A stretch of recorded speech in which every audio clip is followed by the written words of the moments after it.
Muy buenas noches, Venezuela. Bienvenidos todos a este su espacio La Fuerza de la Unión, una tribuna abierta de la sociedad democrática venezolana para compartir con todos ustedes, más allá de cualquier distingo puntual, partidista o ideológico, la angustia, la preocupación, la justa indignación por lo que ocurre en nuestro país y también la certeza, la confianza, la esperanza de que trabajando juntos, de que remando unidos en la misma dirección, seremos capaces de construir la Venezuela de trabajo y de respeto, la Venezuela con alimentos y con medicinas, la Venezuela con democracia y con libertad que todos necesitamos y que ciertamente todos merecemos. La Fuerza es la Unión es una presentación de frigoríficos NIS, el placer de la carne, ubicado en la planta baja del mercado municipal de Chacao. Es también una presentación de Supermercado Madrid, ubicado en la calle Páez de Chacao, diagonal a la Plaza Bolívar de ese municipio.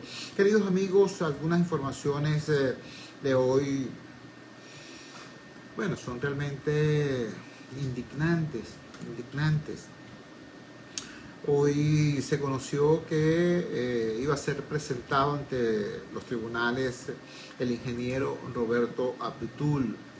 Roberto Abdul no forma parte de la banda que supuestamente estaba integrada por colaboradores cercanos de Tarek El Alzaimi y banda que según el gobierno sacudió 23.000 millones de dólares. No, Roberto Abdul no era de esos. Roberto Abdul no perteneció a la banda supuestamente liderada por Rafael Ramírez, que según el gobierno saqueó también miles de millones de dólares. Roberto Abdul no perteneció a ese grupo delincuencial. Roberto Abdul no tuvo nada que ver con el saqueo del Seguro Social, ¿no? Ni del Ministerio de Salud, no. Roberto Abdul no es responsable de la quiebra de PDVSA, ni de la quiebra de la CBG, ni de la pérdida de tantos y tantos activos de la República en manos de pésimos administradores chavomaduristas. No, Roberto Abdul no tiene nada que ver con eso. Roberto Abdul es ingeniero civil, es experto en finanzas y es experto también en integridad electoral. Experto en integridad electoral. Es presidente de Súmate, una organización no gubernamental que para apoyar a la democracia venezolana ha colaborado con la República en N cantidad de procesos. Roberto Abdul fue también integrante de la Comisión Nacional de Primarias que tuvo el clamoroso éxito del pasado 22 de octubre. Ese es Roberto Abdul, un ciudadano que además siempre, repito, siempre, subrayo siempre, mayúscula, siempre ha estado a favor de la República, a favor de la democracia. Ese es Roberto Abdul. Bueno, Roberto Abdul fue presentado hoy en un tribunal antiterrorismo. Eso es una vergüenza que esté detenido. Es una vergüenza que lo hayan desaparecido por unas horas después que lo detuvieron. Es una vergüenza que hayan decidido presentarlo ante un tribunal, pero que además ese tribunal sea un tribunal supuestamente antiterrorismo. Es una vergüenza. Para el sistema de administración de justicia es una vergüenza. Para la República de Venezuela, la República Bolivariana de Venezuela, es una vergüenza. Esa es la primera información que queremos compartir con ustedes. La segunda información tiene que ver con un acto de suprema irresponsabilidad que hizo hoy el oficialismo. Lo llamaron Día de la Lealtad. En venezolano, ¿ustedes escuchado a este muchacho que se llama Diccionario Venezolanismo? Explica cómo se dicen en venezolano ciertas cosas. Bueno, eso que el chavismo llama Día de la Lealtad sería, en venezolano, Día del Jalamecatismo, para no decir otra cosa. Bueno, lo llamaron Día de la Lealtad. Como no tienen gente, como lo que tienen es real, gastaron un realero montando tarimas en el centro de Caracas, congestionaron el centro de Caracas, lo transformaron en un infierno, trancaron la Avenida Libertador, le enredaron la vida a todos los caraqueños trabajadores, gente de bien. Hoy viernes, el segundo viernes de diciembre, Recuerden ustedes que este año ha sido muy malo para todo el mundo, menos para los ladrones, corruptos y enchufados. Ha sido un año muy malo. Entonces, muchísimos comercios dependen de lo que pase en diciembre para que sus cuentas terminen en azul este año. Bueno, a estos tipos se les ocurrió trancar el centro de Caracas para una jornada de jalamecatismo histórico. En el marco de esa jornada, el señor Maduro Moros insiste en el planteamiento que ayer denunciamos, que ayer evidenciamos, sobre el cual ayer alertamos. Este es un momento para que todos los venezolanos enfrentemos a los enemigos del país, para que todos los venezolanos enfrentemos a los intereses que nos quieren despojar del Esequibo. Entonces es responsabilidad del Estado promover la unidad de todos los venezolanos en función de ese alto objetivo nacional. En vez de eso, el gobierno sigue promoviendo el enfrentamiento de venezolanos contra venezolanos. No lo digo yo, les voy a compartir el titular del portal contrapunto.com, con el cual titulan, con el cual enuncian las declaraciones del señor Maduro Moros hoy. Dice así: Maduro llama a denunciar en cada calle a quienes consideren traidores por su posición frente al caso Esequibo. ¿Tú sabes a dónde puede llevar eso? Eso puede llevar a que la burocracia pesubista y sus asalariados, cada vez menos, pero los tienen, empiecen a perseguir personas que tienen posiciones distintas a las del gobierno. Legítimas, por cierto, legítimas. Yo conozco muchos chavistas, conozco un viceministro, un vicecanciller chavista que dice: es una locura salirse de la Corte Internacional de Justicia. Ah, ¿por qué él opina distinto a Maduro? Es traidor a la patria. No, vale, es un venezolano que tiene una opinión distinta. Patriotas somos todos. Nadie tiene el monopolio del patriotismo. Patriotas somos todos. Quien pretenda dividir a los venezolanos no está siendo patriota, porque todo lo que nos divida nos debilita. ¿Me entiendes? Entonces, este titular expresa, evidencia, denuncia, señala una postura irresponsable desde el poder. Bueno, todo esto y mucho más está dentro del conjunto de las noticias de hoy. Sin embargo, como hicimos ayer tuvimos un programa espectacular, un programa que tiene solamente en Twitter ya casi 14,000 vistas, aparte de las de Instagram, aparte de las de Facebook, aparte de todo lo que ha circulado por la señal abierta de la poderosa Radio Rumbos. ¿Por qué? Porque estábamos hablando de soluciones con gente que está apasionada por el país. El caso de mi amigo Roberto Patiño.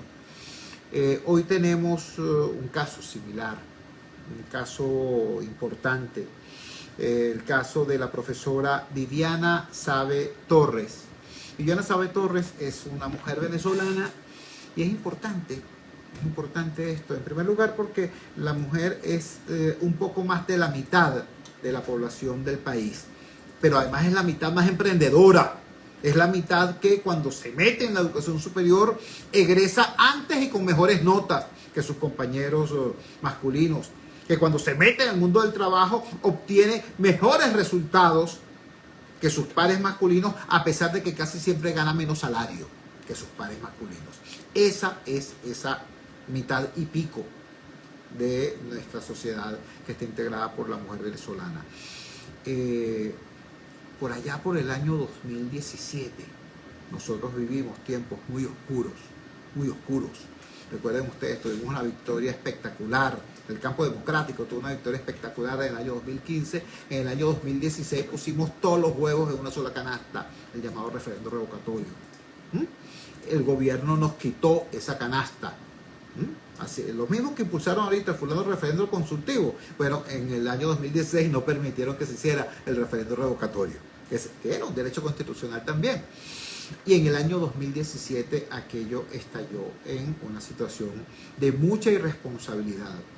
El gobierno con su represión brutal, cierta oposición llamando a una postura insurreccional sin tener con qué. Eso generó una situación de mucha sangre, de mucho dolor, de mucha frustración. Y en ese tiempo se inició la diáspora pobre. Todos los que se habían ido antes se habían ido en avión.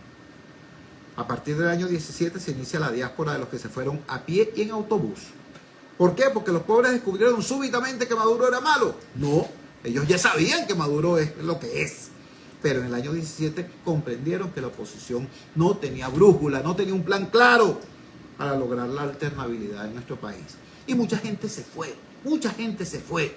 Pero hubo gente que precisamente en esa situación tan compleja, tan terrible, decidió quedarse y trabajar, construir, producir, soñar, crear. Dentro de ese conjunto de personas está la profesora Viviana Sabe Torres, que desde el estado Trujillo, no desde las relativas comodidades de la capital de la República, sino desde el estado Trujillo, junto con un grupo de otros jóvenes valientes como ella, le echó pierna a la construcción del país. Y la tenemos con nosotros acá en vivo, en el estudio, la noche de hoy. Viviana, muchísimas gracias por acompañarnos en La Fuerza es la Unión. Por favor, comparte con la audiencia tu experiencia. ¿Por qué esa decisión en aquel momento tan complejo de quedarte? ¿Qué ha significado para ti entonces desde el 17 hasta hoy, 17, 18, 19, 20, 21, 22, 23, 7 años de pandemia, 7 años de escasez, 7 años de hiperinflación, 7 años de diáspora? Y sin embargo, tú acá, luminosa, con nosotros. Cuéntanos. Muy buenas noches a todos los radioescuchas de Radio Rumbos 670M y a todos los venezolanos que nos están viendo a través de las redes sociales. Gracias en nombre de los trujillanos, la tierra de Santos y Sabios, la tierra del abogado y coronel Antonio Nicolás Briceño, la tierra del doctor Humberto Calderón Berti, la tierra del doctor José Gregorio Hernández, la tierra de la Virgen de la Paz y de tantos trujillanos que han dejado una huella en la historia en Venezuela y en el mundo y que son ejemplo para todos nosotros para seguir avanzando y logrando muchas cosas buenas para la sociedad, para generar el bien común. Bueno, Chuo, mi estimado Chuo Torrealba, muchas gracias por esta oportunidad, porque vamos a compartir con todos ustedes una experiencia exitosa de la lucha social que estamos desarrollando desde hace más de 7 años en los barrios del estado Trujillo y en las urbanizaciones. Porque nosotros hemos entendido, los profesionales, que en el 2017, recuerda que en el 2015 tuvimos una victoria política, pero en el 2017 fue el apocalipsis de la oposición y fue cuando muchos jóvenes, muchas familias se vieron obligadas a ir a otro país a buscar oportunidades y fue allí, en ese momento, donde muchos profesionales tomamos la decisión de quedarnos, hacer país, de construir oportunidades, de seguir sembrando esa fe, esa esperanza por un cambio, pero sobre todo sembrar otra cultura, la cultura del trabajo, la cultura del emprendimiento, rescatar esos valores, invitar sobre todo a la gente a soñar en grande y de que sí se puede. Entonces, en el 2017 nacen unas asociaciones civiles, Chuo, como Padrino del Barrio Jesús de Nazaret, también el Instituto de Formación Ciudadana, doctor Humberto Calderón Berti, mi querido amigo que está en Madrid, le mando muchos saludos. Entonces, estas ONG implementamos un programa llamado CIFI. CIFI es Centro Integral de Formación Infantil. ¿Por qué nace este programa? Bueno, porque vemos mucha debilidad en la educación de los niños en las zonas más vulnerables. Vemos mucha desnutrición, vemos mucha deserción escolar, pero nos dimos cuenta de que, bueno, la familia con un sueldo, ahorita está el sueldo a $3,5, 130 bolívares, con ese sueldo más el bono, pues no aguantan la pena. Y se fueron del país, entonces la mamá de ese niño está en un país, el papá está en otro país y queda con el abuelo, con la abuela o con otro familiar. Entonces, ante esa realidad, no nos podemos quedar de brazos cruzados, hay que hacer algo, hay que ser agente de cambio, de transformación. Entonces nacen estas ONG que todo el mundo sabe que no tenemos la capacidad para resolver todos los problemas, pero que con recursos muy limitados, y con aliados nacionales como Alimenta la Solidaridad, con el ingeniero Roberto Patiño, como la Red Humanista por Latinoamérica, con el licenciado Eduardo Rengifo, pero también con embajadas, con amigos, se lograron hacer programas exitosos no solamente de alimentación, sino de nivelación académica a los niños, las tareas dirigidas, pero también a las madres se empoderaron con oficios, con corte y costura, que por cierto, dentro de unas semanas vamos a graduar unas madres del sector Los Sin Techo con una alianza con Lupel, manicure y pedicure, panadería, barbería, también educación para la vida, empoderamiento femenino, también actividades culturales, actividades deportivas, por eso que se llama Centro Integral de Formación Infantil, porque es algo demasiado integral. ¿Qué nos hemos dado cuenta nosotros, los docentes? Que son una líder social y de política, pero líder también en el gremio de educación. Que Venezuela necesita ir a un gobierno que le dé importancia o que tenga prioridad la familia, la unión de la familia y que invierta en educación. Entonces sabemos que si la raíz, la base para que esta sociedad cambie, una sociedad de oportunidades, una sociedad productiva, tenemos el primer obstáculo, que es nada más y nada menos que la crisis social y económica. Entonces, para que vayamos a un gobierno donde la familia y la educación sea prioridad, pues hay que cambiar el sistema, hay que cambiar el modelo, un modelo que de verdad solucione este problema económico y social. Ahora bien, ¿qué nos hemos dado cuenta, Chu? Que hay que incorporar, que lo hemos hecho nosotros, no solamente a los padres y representantes, no solamente a los niños, los alumnos, sino a los dirigentes y líderes comunitarios, que toman en cuenta a la escuela como el centro de todo su barrio, como el centro de toda su comunidad, y que saben que es muy importante la familia. Entonces, con estos factores que te acabo de nombrar, los padres representantes, los niños, el líder comunitario, la escuela, la familia, es con eso que vamos a lograr un cambio cualitativo, un cambio cuantitativo, pero obviamente sabemos que para ir a una transformación educativa tenemos que cambiar, como lo dije hace rato, este sistema, porque para nada es un secreto que la política de Estado es la pobreza y la ignorancia, para manipular, para humillar. Sabemos que estamos en una crisis humanitaria, ¿ok? Y que se necesitan programas sociales, pero esos programas sociales tienen que servir de palanca nada más, o sea, transitorio. Esto no puede ser todos los meses, todos los años, porque nos estamos convirtiendo en esclavos de migajas. Entonces, ante eso, mi querido Chugo, nacen estas iniciativas para decir a la gente, hey, ya va, aquí estamos nosotros, se pueden hacer las cosas distintas, podemos ir a una sociedad productiva, pero el protagonista eres tú, te queremos dar la caña de pescar. Entonces, Chugo, si nosotros como ONG, muy limitado, lo hemos hecho, el gobierno también lo puede hacer.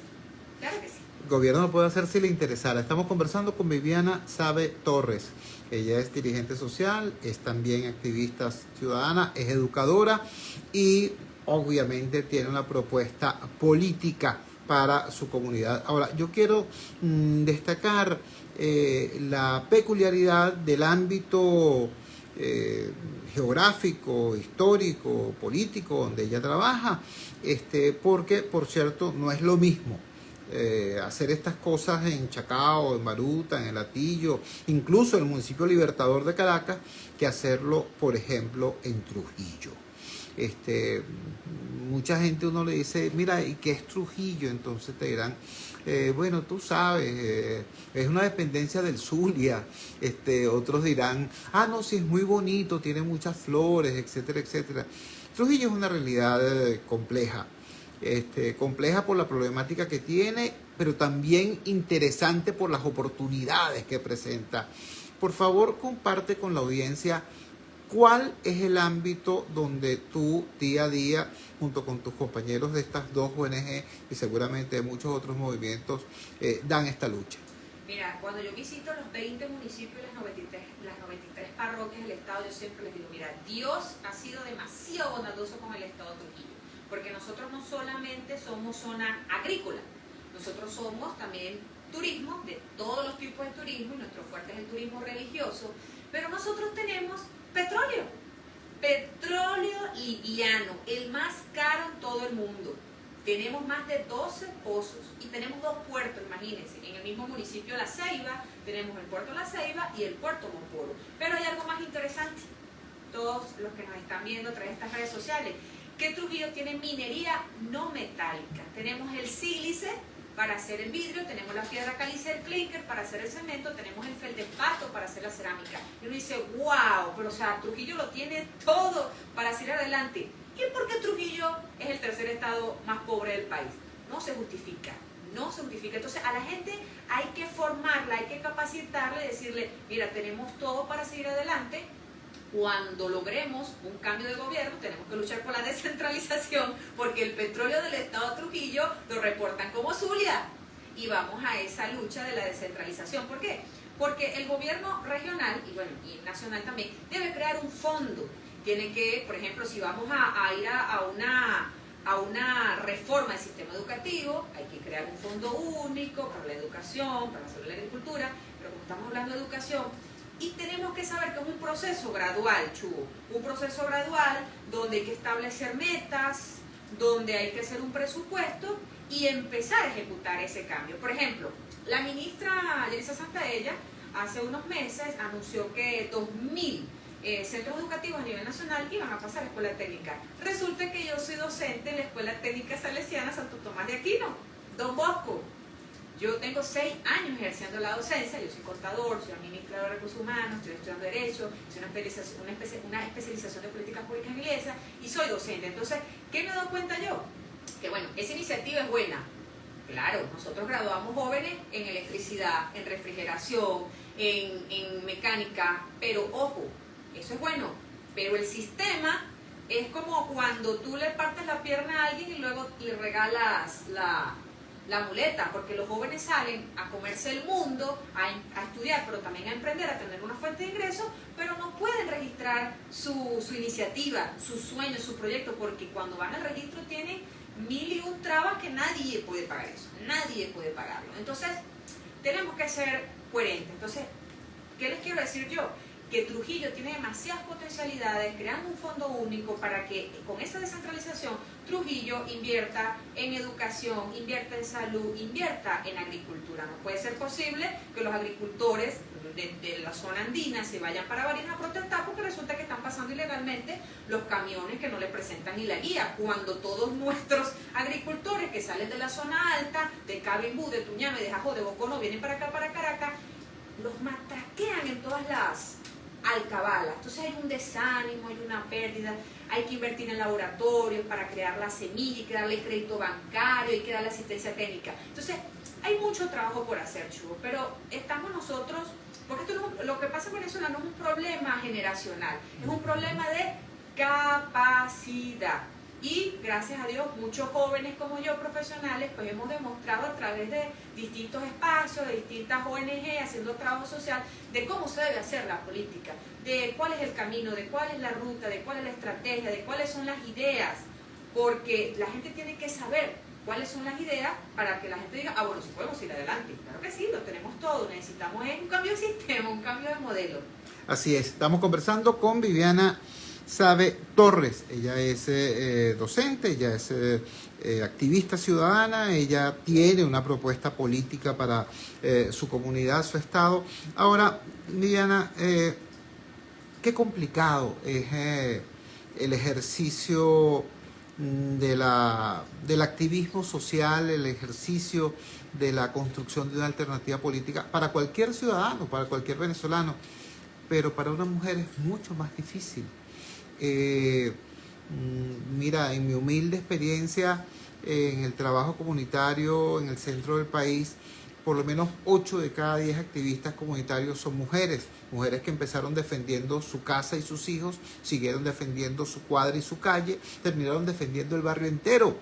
Y sí, son lúcidas, son combativas, son trabajadoras, pero a la hora de escoger entonces el representante, el delegado, el vocero o el candidato, entonces ellas mismas terminan votando por el caballerito que les imponen desde arriba, además.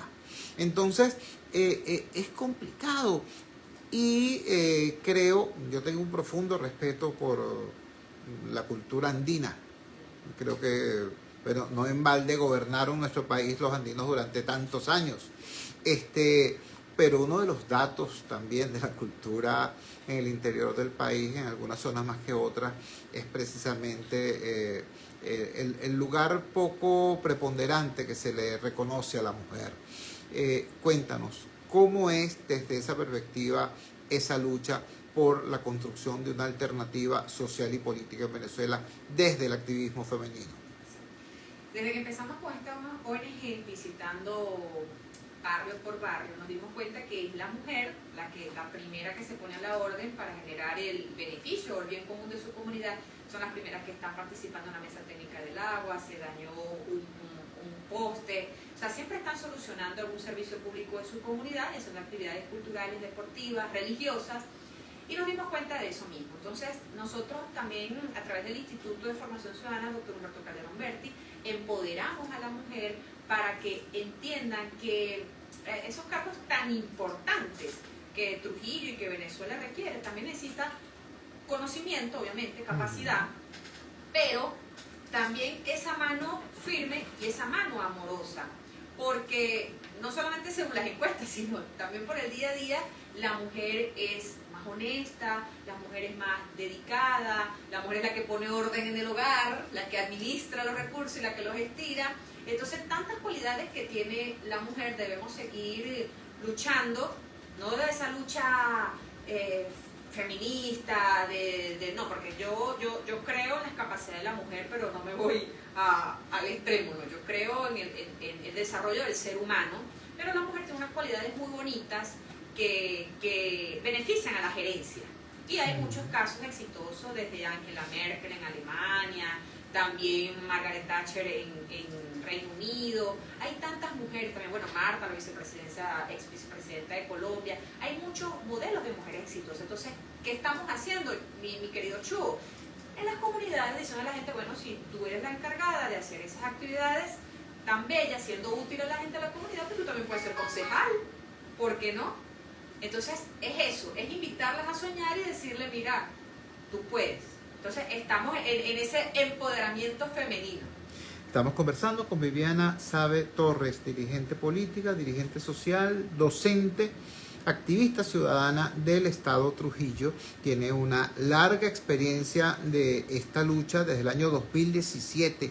Están en este empeño, sí, este mismo lapso durante el cual tanta gente se ha visto o en el exilio o en eso que algunos llaman el incilio. Es decir, el exilio puertas adentro, la gente que renunció a lo público, que se desengañó de lo público, que renunció a buscar opciones de solución colectiva a los dramas colectivos y se circunscribieron a la sobrevivencia individual. Pero en ese tiempo, personas como Viviana Sabe Torres se dedicaron a esto, a esta lucha.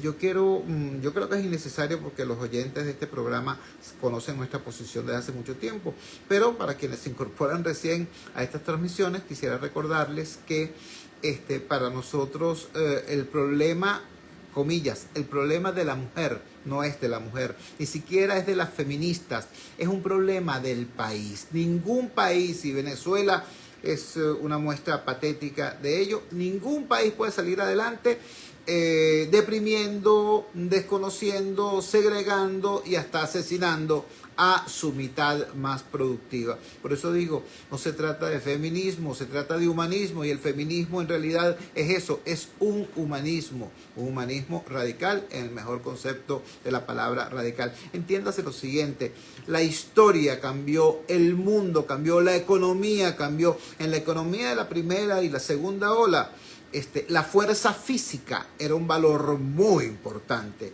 y ciertas capacidades como por ejemplo la vocación por el detalle, característica de la percepción femenina, era usada para tejer, por ejemplo. En la economía súper simbólica, en la economía del presente, esa vocación por el detalle funciona a la perfección para ser programador de informática u operador de inteligencia artificial, ¿me entiendes? Es decir, en el nuevo escenario, las virtudes de hombres y mujeres se equiparan de manera completamente distinta. Por eso, si usted quiere que Venezuela salga adelante, entienda que el problema, comillas, de la mujer es el problema, en realidad, del país. Cuando son las 8:32, vamos a la siguiente pausa comercial, vamos a identificar la valiente señal del gigante Rumbos y ya regresamos con muchísimo más de la fuerza. La fuerza es la unión.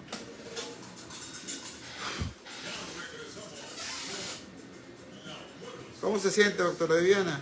No, emocionada. ¿Usted es docente en qué área? A todas las secciones del cuarto año le doy Educación Religiosa Escolar. A las secciones de quinto año les doy proyectos. Ellos tienen que dejar algo en el liceo, por ejemplo, mantenimiento del acabacuarto del colegio. Y a los del sexto, me gusta más los del sexto año porque ya están un poquito más maduros, casi todos tienen 18 años, están fiebrudos por ir a pasantía. Yo les doy organización empresarial. Qué bueno. Yo los formo para que vayan a las pasantías. Y cuando están en las empresas, yo los visito, yo soy tutor académico. Entonces estamos full. Qué bueno, qué bueno. Pero es muy bella esta vocación. Porque es no darle el gusto al sistema. No darle el gusto. Es así. 6 meses protestando, imagínense, no logramos nada. Todavía estamos ahí con ese sueldo. Es complicado. Claro, la mayoría de los educadores tienen 2 y 3 trabajos. No, cuando usted dijo que este es un sistema reproductor de miseria y que para eso necesita tener a la gente la ignorancia, es así, es exactamente así. Hay cosas que la gente no ve porque no quiere verlo por mera ignorancia, pero aquí hay cosas que no son errores, son diseños. Y la quiebra de la educación, por ejemplo, cuando acabaron con los concursos de ingreso a la carrera docente, el daño que se le hizo a este país, ese es un cuento de decir, no, que es que tuvieron que hacerlo porque los gremios estaban dirigidos por ADECO y había que quitarles ese beneficio a tal o cual partido, ¿no? Cuando tú pones como requisito de ingreso a la carrera docente el ser obsecuente con el partido de gobierno y además esos cargos a los que acceden de esa manera no tienen ninguna estabilidad, siempre están expuestos a que el burócrata de turno te quite o te ponga. Ese es un daño terrible a la educación de nuestros muchachos. Es así. ¿Tú egresaste del OPEL o te...? LOPEL es componente pedagógico. Componente pedagógico, Yo soy perfecto. público de la ULA, administradora de recursos humanos de la UNERS, política pública de IESA. Qué bien, qué bien. Componente pedagógico de LOPEL. Del OPEL. Y estoy estudiando Derecho de la UBA. Yo voy por todo. Qué bueno, qué bueno. La educación es el camino, chubo. Juan Carlos Gardier, un gran actor venezolano, gran actor venezolano, ahorita está en España. Él es colega nuestro, él es egresado del pedagógico en el área de idiomas. Te manda un saludo, dice, educar para la vida, os lo dijo Rousseau. Saludos. Juan Carlos Gardier. Pues sí, doctorísima. Vamos ahora a meternos un poco más en el tema, bueno, el tema que tú quieras, porque la idea es que utilices esta ventana para que mandes los mensajes que consideres pertinentes. Pero quisiera también tu postura frente a estas cosas de la agenda política reciente, ¿no? Porque desgraciadamente, una cosa que yo le he dicho incluso a la gente de oposición, se lo he reclamado, si hay algo que, por ejemplo, sobre el tema del Esequibo une a los venezolanos, es el desconocimiento, es la falta de información. O sea, la gente no tiene idea, por ejemplo, de cuál es la relación que existe entre el drama del Esequibo y Sir Walter Raleigh, ¿no? El drama del Esequibo y Sir Walter Raleigh, el corsario inglés. Resulta que ese señor, después que era amante de la reina lo pone preso cuando le descubre una aventura, un amorío con una doncella, y cuando lo suelta, lo dice, bueno, te vas bien lejos. Y el hombre se vino para este lado del mundo, subió por las bocas del Orinoco, llegó a San Tomé de Guayana, que así se llamaba lo que hoy es Ciudad Bolívar, quemó 2 veces San Tomé de Guayana y siguió hasta arriba, descubrió el brazo Caciquiare, que como tú sabes conecta el Orinoco con el Río Negro. Llegó al Río Negro y descubrió que por ahí podía llegar al Amazonas y podía entonces golpear a las colonias portuguesas por la espalda, entrar a lo que hoy es Brasil por la espalda. Entonces él es quien le dice a la corona, podemos hacer esto. Es quien convence a los ingleses de comprar a España lo que hoy es Trinidad y Tobago y comprarle a Holanda lo que hoy es Guyana. ¿Me entiendes? Entonces, por ejemplo, todo, porque la idea al final era quedarse con las bocas del Orinoco y con toda la fachada atlántica. Carrizo, yo no estoy diciendo que le echen este cuento al país. Yo estoy diciendo, dale a la gente información, no solo consignas. Vamos con el señor Rafael.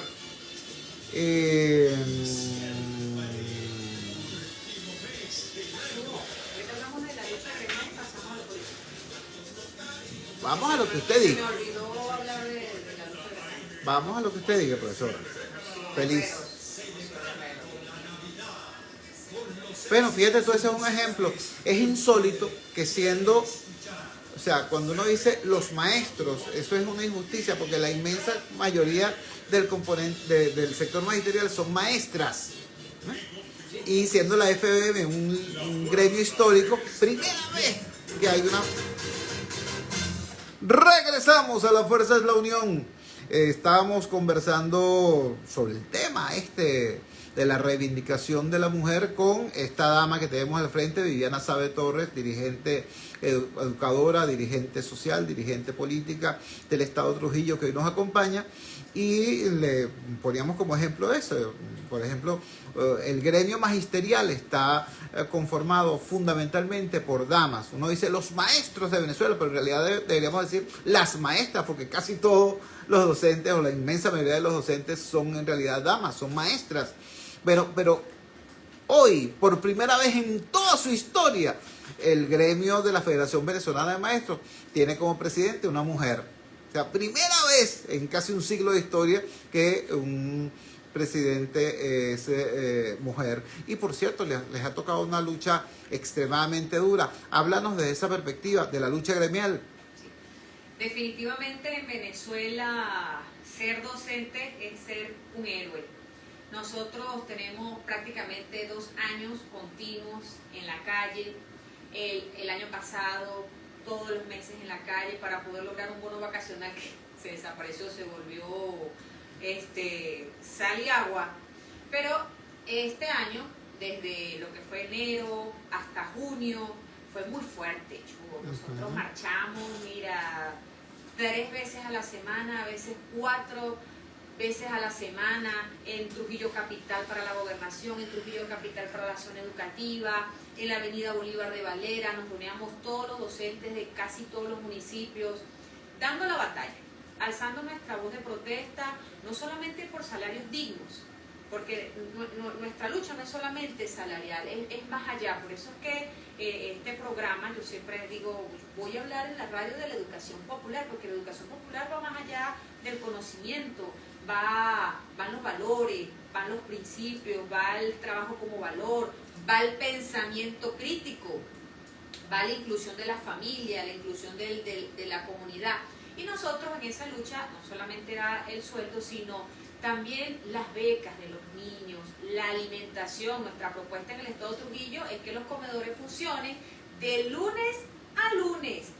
Desayuno, almuerzo y cena para docente y para el alumno. Esa es nuestra propuesta. ¿Por qué? Porque hay mucha desnutrición. Estamos viviendo una crisis humanitaria compleja. Entonces necesitamos alimentarnos pues, para tener un buen rendimiento mental y un buen rendimiento físico. Pero también por las instalaciones físicas. La mayoría de las escuelas, todas las escuelas públicas en toda Venezuela se están cayendo a pedazos. Da dolor, hay salones que no tienen techo, que no tienen pupitre, los baños no sirven, no hay agua potable, no contamos con programas médicos dentro del colegio, no hay médicos, no hay psicólogos, no hay psiquiatras, no hay sociólogos, no hay filtros de agua. Hay muchas escuelas, porque yo tengo un programa de radio, sé que por la campaña política y mis compromisos lo paramos unos meses, pero mi programa de radio es la voz de los educadores. Y es impresionante cómo llaman los maestros Chugo de todos los municipios a decir que no hay ni barandas, que los niños tienen que caminar pegaditos por el pasillo, que se pueden caer. O sea, es terrible esta situación.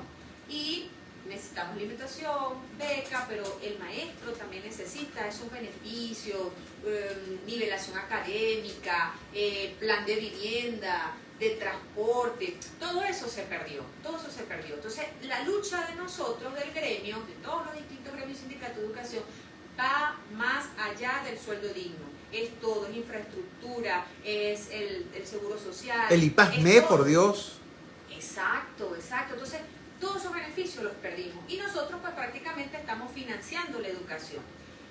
Por ejemplo, casi todos mis colegas tienen 3 trabajos para no renunciar al liceo. Trabajan en el liceo público, en el liceo privado, en empresas, con sus emprendimientos. El que no vende torta vende perfume, el que no vende gorras, y si no tiene un puestico de bubonero, de comerciante informal. O sea, todo el mundo está sobreviviendo a esta crisis, pero lo más bonito y lo que yo quiero transmitirle a todos ustedes es ese espíritu de lucha que tenemos nosotros los docentes, de no darle gusto a este sistema, a este modelo de que, bueno, vamos a renunciar todos y que entre por todos la chamba juvenil. No, señores, nosotros los docentes nos queremos seguir preparando, queremos seguirle brindando a sus hijos, a sus niños, educación de calidad, pero aquí la pelea es peleando, entonces seguimos en la calle. Ya hemos bajado un poco la lucha en la calle, la vamos a volver a retomar, pero para que ustedes sepan, los educadores no solamente estamos luchando por un sueldo digno, esta lucha va más allá y vamos a seguir dando esta batalla porque la educación es el camino. Todo lo que me están viendo, la educación es el camino para superar la pobreza, la educación nos libera y es la educación la que transforma a los países.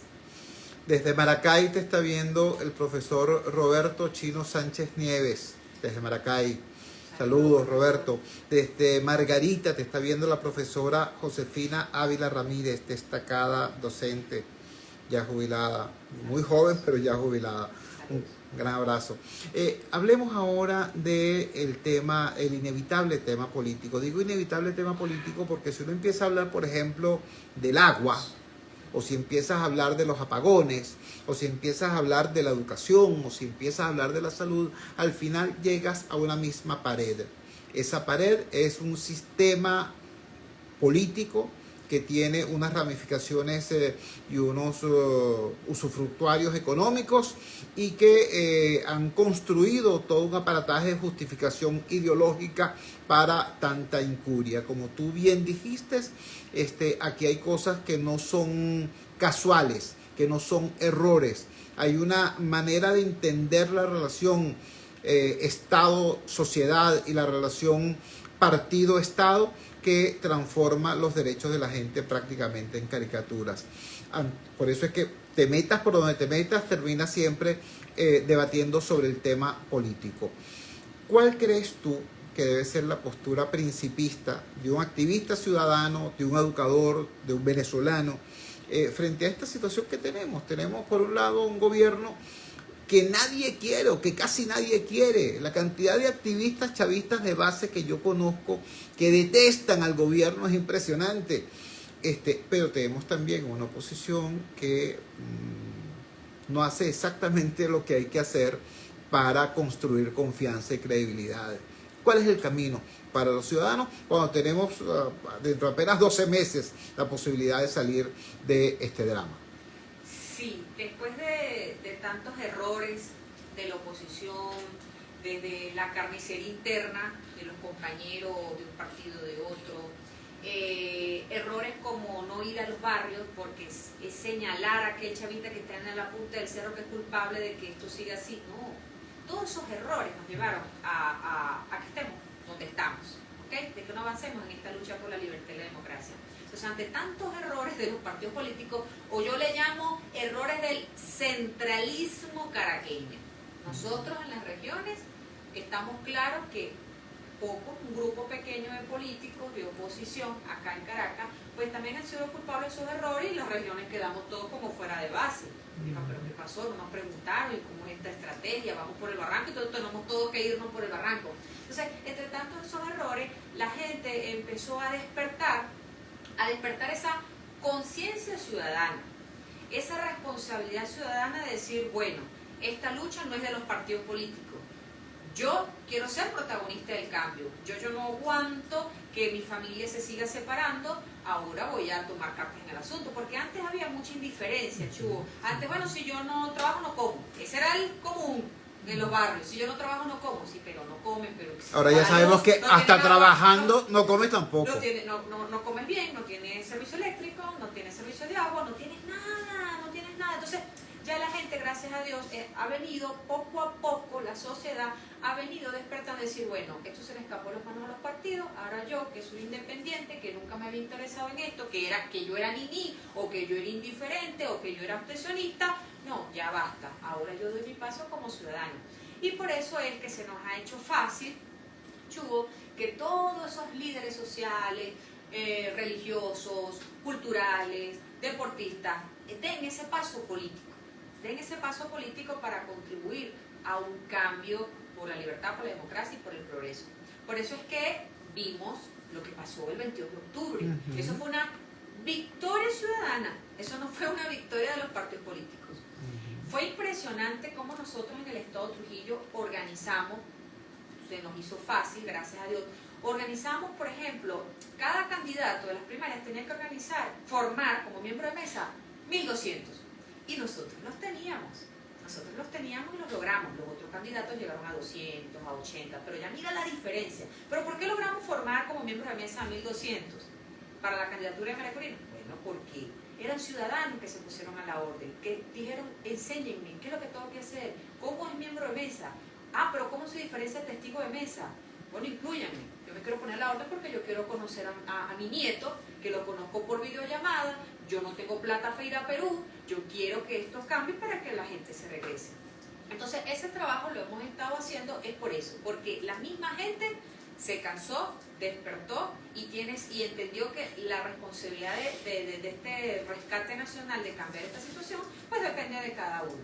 ¿Okay? Conversamos con Viviana Saber Torres, activista ciudadana, dirigente política, dirigente social del Estado de Trujillo. Nos quedan 4 minutos de programa. Mira, yo tuve el privilegio de conocer buena parte de tu estado. Por eso me emocionó tanto cuando tú dijiste Trujillo no es solo agricultura, no solamente son flores que son preciosas, por cierto, sino que también es toda esta nueva realidad. Y gente noble, Chugo. Trabajadora. Gente noble, trabajadora y guerrera, sí, también, guerrera. A quien te esté escuchando a través de El Gigante Rumbos, en Sabana Libre, en Sabana de Mendoza, en Pampán, en Boconó, quien te esté escuchando en todos los rincones de Trujillo, ¿cuál es tu mensaje? ¿Cuál es tu palabra? Repito, porque es que en este momento puede haber gente que esté sacando cuentas equivocadas. Tenemos, como tú bien decías, tantos años de errores de la dirigencia política opositora caraqueña, me encantó tu precisión, es así. Y por otro lado tenemos tanto tiempo con el gobierno que mientras más malo es, o sea, este gobierno no sirve para que haya agua, no sirve para asfaltar las calles, no sirve para garantizar la seguridad, para rescatar el Guaire, pero son unos genios en conservar y expandir su ejercicio del poder. Entonces son tantos años de eso que la gente puede estar sacando cuentas equivocadas y no darse cabal entendimiento de lo poderoso que es el ciudadano en este momento. ¿Cuál es tu palabra para ese trujillano, para ese venezolano que te está escuchando en este momento en cualquier rincón de la patria? Mi invitación a todos los trujillanos y a todos los que nos están escuchando es que sigamos siendo protagonistas. ¿Eso qué quiere decir?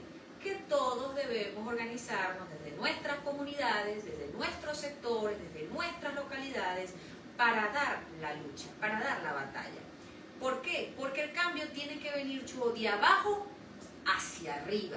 Ya la gente entendió que con imposiciones no vamos a lograr nada bueno, con acuerdos entre cúpulas del centralismo caraqueño no vamos a lograr nada. La gente se quiere expresar, la gente quiere decidir, y eso se llama pues el poder originario, que es la gente, abajo en las bases. Mi invitación es a que nos organicemos desde cada calle, desde cada vereda, desde cada sector, si nosotros queremos ver un cambio el próximo año. El cambio empieza por mi calle, por mi sector y por mi vereda, y si es posible, porque por ejemplo el 22 de octubre demostramos que cuando un pueblo o cuando el ciudadano se decide a lograr algo, lo logra, lo trabaja y lo logra. O sea, si tiene la decisión de hacer algo, lo logra. Entonces, mi invitación es a la organización comunitaria para lograr los cambios que Trujillo y que Venezuela necesita. Viviana, queremos agradecerte enormemente que nos hayas regalado tu presencia acá en el programa, que nos hayas regalado tu palabra, tu mensaje y que además nos regales el testimonio de, como decimos los cristianos, pues tu testimonio de vida, tu ejemplo de lucha, no solamente tu discurso de lucha, sino tu ejemplo de lucha. Era Viviana Saber Torres. Yo quiero terminar el programa pidiéndole a cada uno de ustedes que se pongan la mano en el corazón y piensen, reflexionen sobre el impacto que generó en ustedes las palabras de Viviana y compárenlas. Yo sé que es odioso toda comparación, sé que lo es, pero comparen las palabras de Viviana, lo que nos dijo sobre la educación, sobre la lucha de la mujer, sobre la lucha de los humildes, sobre el tema de que los maestros y los niños tienen que comer juntos en la escuela. ¿Tú sabes por qué? ¿Tú sabes por qué no el tema de la comida en la escuela va más allá de que haya o no haya comedor escolar? ¿Tú sabes por qué los niños deberían comer en el aula con el maestro al frente, comiendo también? Porque eso es un acto pedagógico. Aprender a comer es un acto pedagógico. Y de eso nos puede hablar Viviana, porque es maestra. Dios mío querido, no solamente es luchadora social, no solamente es luchadora política, es maestra. Entonces yo lo que les pido es que comparen ustedes este discurso ciudadano con las vaciedades que siempre nos dicen desde el poder. Y por cierto, con las vaciedades que a veces nos dicen alguna gente de oposición, que antes de que abran la boca ya uno sabe lo que va a decir completico. Porque es que tienen años diciendo lo mismo y no cumpliendo nada. Es la hora del ciudadano. Y esta humilde ventana va a seguir a la orden precisamente del ciudadano en lucha. Son ya las 8:56. Nos despedimos. Trabajamos para ustedes. En la presidencia, el gigante Rumbos, la doctora Elsa Siciliano. Al frente de los controles estuvo, como de costumbre, el gran Luis Salazar. Habló para ustedes su amigo, comunicador popular, activista social, ciudadano en lucha por la democracia y por la libertad, Jesús Chuo Torrealba. Ahora más que nunca, fuerza, Venezuela, porque la fuerza es la unión. La Fuerza de la Unión fue la presentación de frigoríficos NIS, el placer de la carne, y de Supermercado Madrid, ubicado en la calle Paz, de Chacao Diagonal, a la Plaza Bolívar de ese municipio. Nos encontramos el lunes a las 8 de la noche en la valiente señal del gigante Rumbos, si Dios quiere. Gracias, Chugo. ¿Qué te pareció el programa?